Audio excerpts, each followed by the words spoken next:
So James Baldoni is saying that Blake Lively is falsely accusing him, and he's even suing $250 million. The question is, as a men's rights activist, do I believe him? Do MRAs automatically believe men when they say that they've been falsely accused? And the answer to that is no, we don't actually. My series, Faces of the MRM, when I interview MRAs or people that have been affected by men's issues, there's a video that you never saw because I never published it because I didn't believe the guy. He said he'd been falsely accused of rape. He actually went to trial for it. I don't know if he was convicted or not, but he said that his accuser was giving testimony, just saying all this ridiculous stuff that totally wasn't true. And, anyway, I asked him, well, what did she say? What was her accusation? You know what he said? That he didn't remember.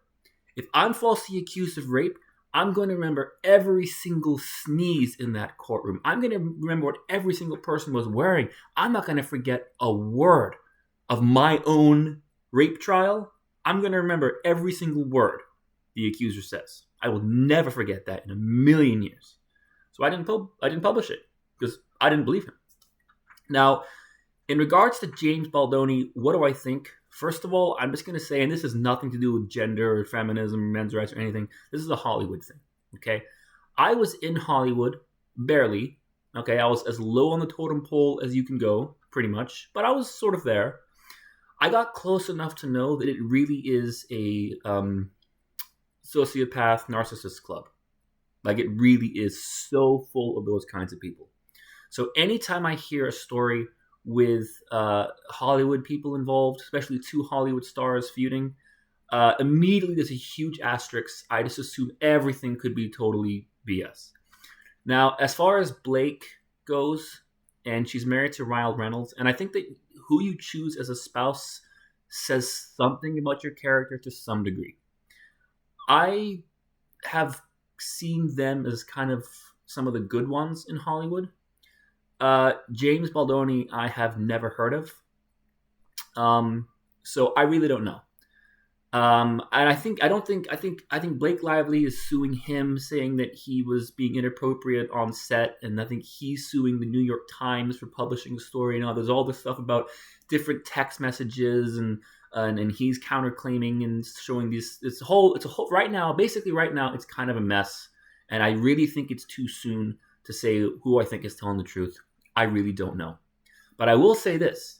I'm willing to bet that the vast majority of feminists immediately believed Blake, and every time they hear a woman accusing a man, they immediately believe the woman. Whereas MRAs, when we hear a man saying he's being falsely accused, do I think we're more sympathetic to that? Yes. Do I think that we are more biased towards that than the average person? Yes. But at the same time, do we automatically believe men just because they say they're falsely accused? No, we don't. We don't just automatically believe the man who says he's being falsely accused. Sometimes we do, but sometimes we don't. Now, I will just say about Baldini, there are two kind of major red flags. Because one of them is a major red flag to me, and that's the fact that he's a male feminist, and he has a podcast about male privilege and masculinity, all that kind of stuff. No doubt consent is part of what he talks about, which, just based on my experience with the male feminists I've dealt with online over the course of running this channel, 99% of the time, red flag, bad news.